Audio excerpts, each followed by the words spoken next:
ఇప్పుడు మీరు చూస్తున్న శృతి అక్క వేరు, కొన్ని సంవత్సరాల క్రితం శృతి అక్క వేరు.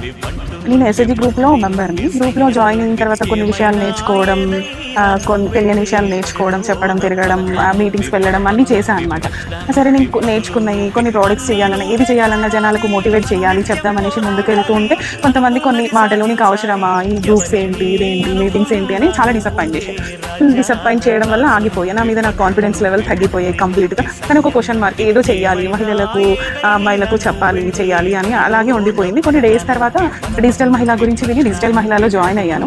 జాయిన్ అయిన తర్వాత నా మీద నాకు కాన్ఫిడెన్స్ వచ్చింది. ఫస్ట్ మనం నమ్మాలి, మన గురించి మనం ఆలోచించుకోవాలి, ఇంకెవరో వచ్చి ఆలోచించడం. ఇది ఫస్ట్ ఆఫ్ ఆల్ ఇది 100% కరెక్ట్ కదండి.